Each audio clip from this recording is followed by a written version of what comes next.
Hai, perkenalkan nama saya Asari Siregar. Nah, pada video ini saya akan memberikan pemaparan mengenai hasil critical book review saya, yaitu tentang strategi dan inovasi pembelajaran. Nah, di sini saya memperoleh 2 buku yang sudah saya review.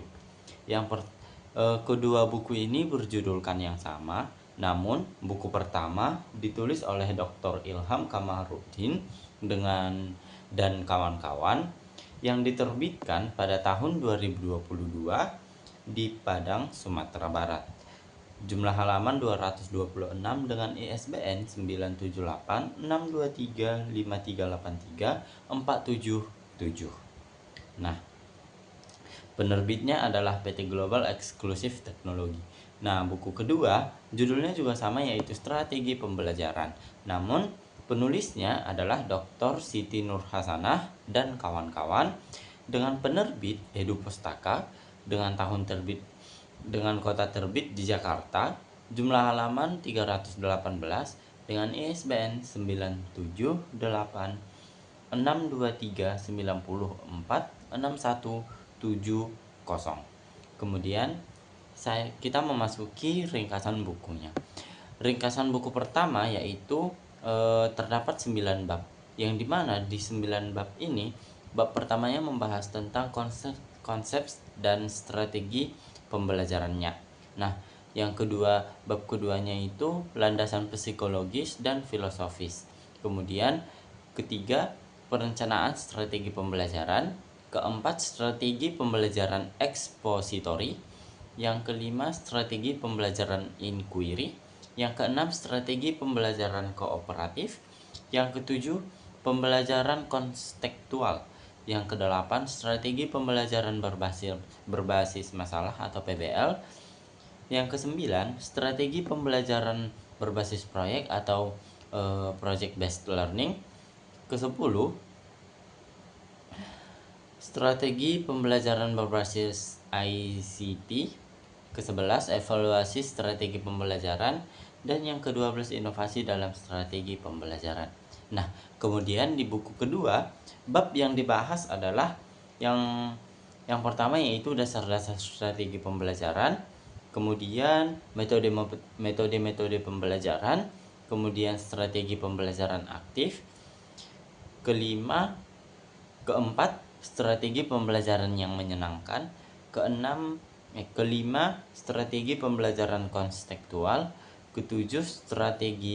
Keenam, strategi pembelajaran kooperatif. Ketujuh, strategi pembelajaran dalam konsep Islam. Kesembilan, pembelajaran agama di sekolah. Kesepuluh, evaluasi hasil belajar. Kesebelas, keberhasilan proses dalam pembelajaran. Nah, kemudian saya akan memberitahukan keunggulan-keunggulan buku ini. Nah, keunggulan di buku yang pertama itu, saya mendapatkan keunggulan yang pertama, kita kaitkan di antara keterkaitan bab, yaitu setiap bab disusun secara sistematis, dimulai dari konsep dasar hingga akhirnya aplikasi praktis berbagai strategi pembelajaran. Yang dimana pada bab satunya ini menjelaskan pengertian dan jenis strategi pembelajaran, dan kemudian bab-bab berikutnya memperjelas lebih detail setiap strategi tentang inovasi pembelajaran. Kemudian pada kemuktahiran isi buku ini mencakup berbagai strategi pembelajaran modern, seperti pembelajaran yang interaktif, partisipatif, dan saintifik, yang sesuai dengan arah kurikulum Indonesia atau pada kurikulum 2013 dan Merdeka Belajar. Penulis juga menyatakan landasan teoritis dan pakar pendidikan serta langkah-langkah yang praktis. Itu adalah keunggulan buku pertama. Kemudian kita memasuki keunggulan buku yang kedua. Keunggulan buku yang kedua ini, yang pertama, dari keterkaitan antar bab. Buku ini disusun dengan sistematis. Bab awalnya menjelaskan konsep dasar seperti strategi, metode, pendekatan, teknik, dan taktik. Hal ini menjadi landasan teori yang kuat untuk memahami bab-bab selanjutnya. Kemudian dilanjutkan dengan pembahasan klarifikasi klarifikasi strategi pembelajaran serta uraian rinci mengenai masing-masing strateginya. Pada bidang kemuktahiran isi buku ini masih relevan karena mengacu pada peraturan pendidikan nasional yang berlaku seperti UU nomor 20 tahun 2003 dan PP nomor 19 tahun 2005. Selain itu, buku ini juga menunjukkan teori-teori dan tokoh pendidikan hingga masa kini yang masih sering digunakan sebagai acuan, misalnya Kemdik dan Kari, Sanjaya, dan Miarso. Strategi pembelajaran yang dibahas pun masih sering diterapkan di sekolah manapun dan perguruan tinggi. Kemudian kita masuk pada kelemahan buku. Kelemahan buku pada bidang kelemahan buku pertama yaitu yang pertama kita lihat dari keterkaitan antar bab. Meskipun tiap bab membahas strategi yang berbeda, hubungan antar strategi tidak terlalu dijelaskan secara mendalam. Misalnya, belum banyak ulasan tentang pendidikan, kelebihan dan kekurangan antar strategi atau panduan memilih strategi. Pada bidang kemuktahiran isi buku ini terbit pada tahun 2022 sehingga relatif baru, namun belum banyak menyinggung teknologi digital atau online.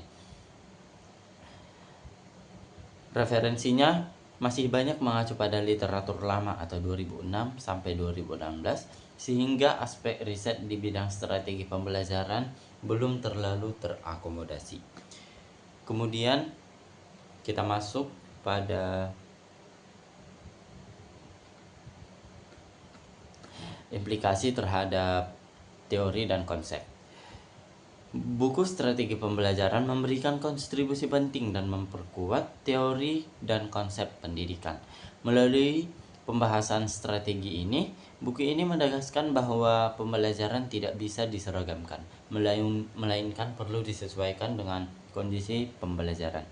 Hal ini memperluas wawasan konseptual tentang pentingnya fleksibilitas, kreativitas, dan adaptasi guru dalam merencanakan pembelajaran sehingga konsep pendidikan tidak berhenti pada teori. Kemudian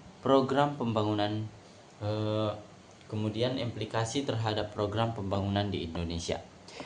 Isi buku ini sejalan dengan arah kebijakan pendidikan nasional, terutama dalam konteks kurikulum 2013 dan juga kurikulum Merdeka Belajar, yang menekankan pembelajaran aktif, kreatif, perspektif, partisipatif, dan mandiri. Dengan demikian, buku ini mendukung program pembangunan sumber daya manusia yang unggul dan kompetitif. Kemudian, implikasi terhadap analisis mahasiswa atau posisi kritis mahasiswa. Bagi mahasiswa, khususnya calon pendidik seperti kami ini, buku ini membuka ruang fleksibilitas yang kritis tentunya untuk menilai sejauh mana strategi pembelajaran yang telah ditawarkan relevan dengan tuntutan zaman. Mahasiswa tidak hanya dituntut untuk memahami dan menguasai strategi yang ada. Mahasiswa juga harus mampu berpikir kritis dalam melihat keterbatasannya dan kebutuhan. Dengan posisi kritis ini, mahasiswa menjadi agen perubahan untuk mendorong inovasi dan strategi pembelajaran yang lebih sesuai dengan kebutuhan masa kini.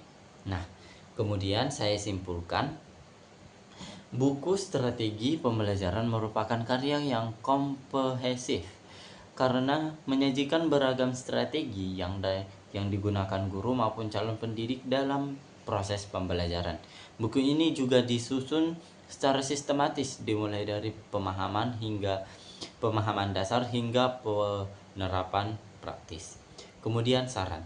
Buku ini sangat bermanfaat bagi guru, dosen, mahasiswa maupun praktisi pendidikan sebagai referensi dalam merencanakan strategi pembelajaran.